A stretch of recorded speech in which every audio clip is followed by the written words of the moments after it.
This is a story that we talked about on the radio side.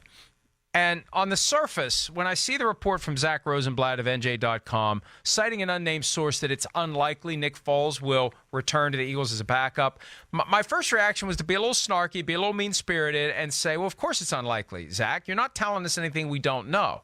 If likely is more than 50% and unlikely is less than 50%, yes, it's unlikely that Nick Foles will be the backup to Carson Wentz in 2019.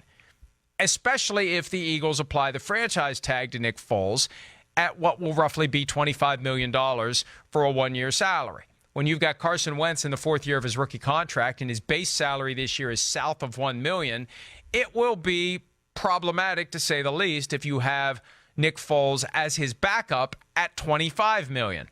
Sends kind of a weird message to the locker room if that's what you end up doing.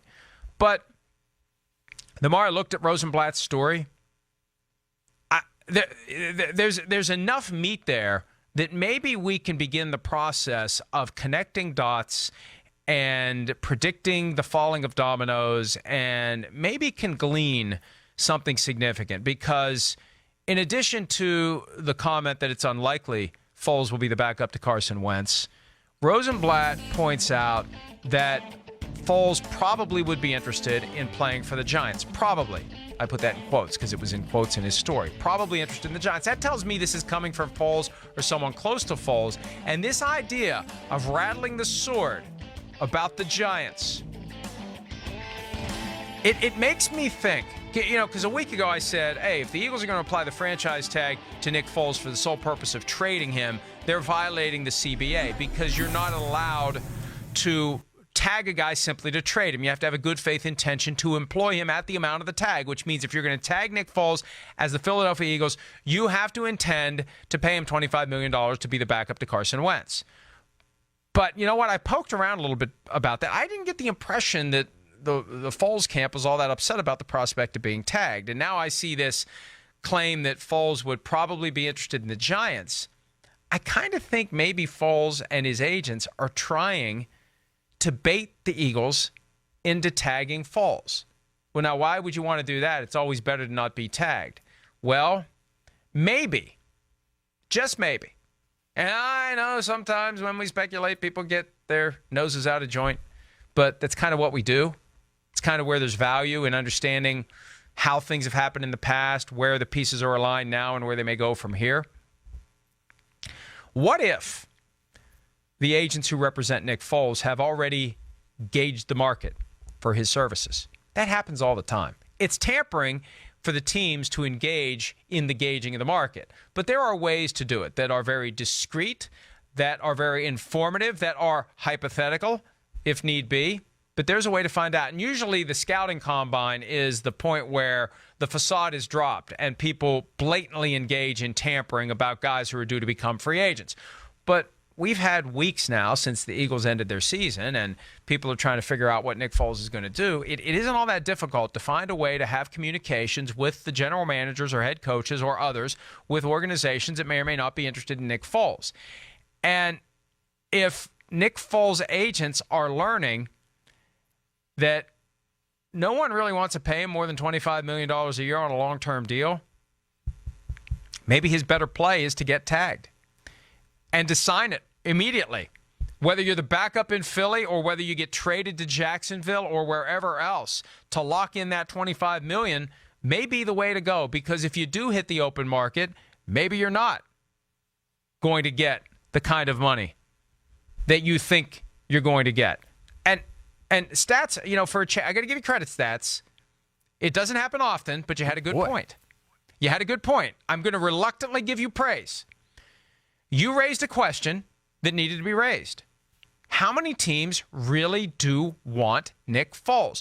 The seat in Denver is going to be occupied by Joe Flacco. We know that. And we know that the Broncos considered Foles and opted for Flacco, which doesn't say much for Foles when you've got a team picking Flacco over Foles. Now, one of the factors was Foles is going to cost more money, but is it going to cost more money? I don't know. Because who else is out there now? You've got the Jaguars, right? That's a clear potential destination because of the presence of John DeFilippo. But other than the Jaguars, where are the seats? Miami? I guess Brian Flores, the new coach of the Dolphins, who saw up close what Foles did to the Patriots in the Super Bowl just a year and less than a month ago, could be intrigued. But you know what? I have a feeling that if Bill Belichick was facing Nick Foles twice a year, he'd crack that code pretty quickly, and he'd have extra motivation to do it after what happened in Super Bowl 52. So, and here's the other thing, too. For all these other teams that need quarterbacks, the Dolphins, who are we talking about? We're not talking about Nick Foles. We're talking about Kyler Murray. You've got an incoming crop of young, cheap quarterbacks. And what did we see last year? We saw 5 quarterbacks drafted in round 1. And how many of them are busts based upon 1 year? None. What is that? Now, I'm not saying that these 5 guys are destined for greatness and Pro Bowls and busts in Canton, but the fact that as we approach draft 2019, the fact that draft 2018 was 5 for 5 with first-round quarterbacks, is that going to result in more quarterbacks or fewer quarterbacks than otherwise would be picked in round 1 this year? It's going to cause a run on quarterbacks. It's cheaper. It's a trend that is working. We know it's a copycat league. So Kyler Murray, Dwayne Haskins, Drew Lock, if you're a team that needs a quarterback, are you going to lock in with Nick Foles now at $25 million or more per year, or are you going to wait and see what happens in the draft?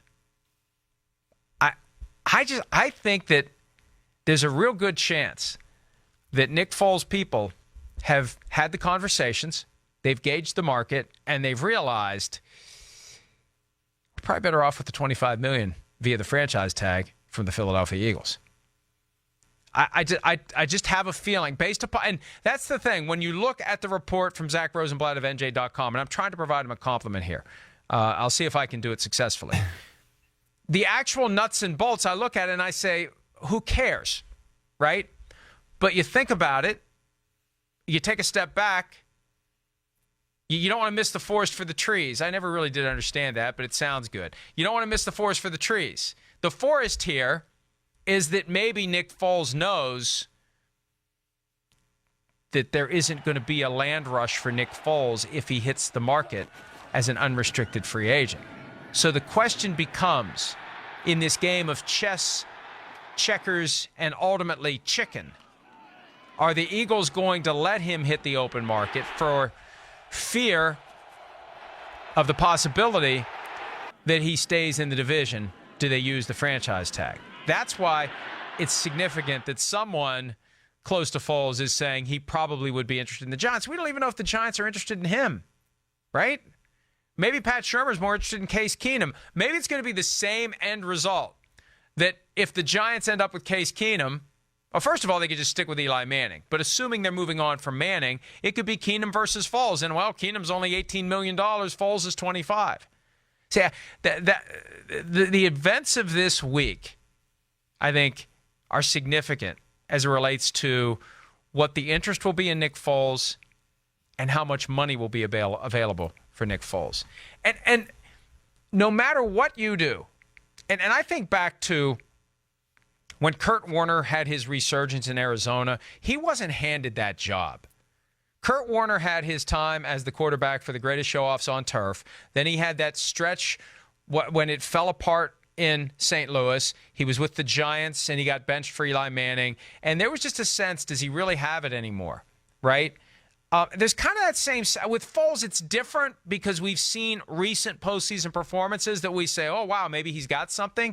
But he had that great 2013 when he had 27 touchdown passes and 2 interceptions. And at one point, Chip Kelly, the coach of the Eagles, declared he'd be the starter for the next 1,000 years. And then it fell off. And it's hard to set aside that image of Nick Foles as the quarterback of the Rams. And yes, we can blame Jeff Fisher. We can blame the offensive coordinator. We can blame everyone but Nick Foles.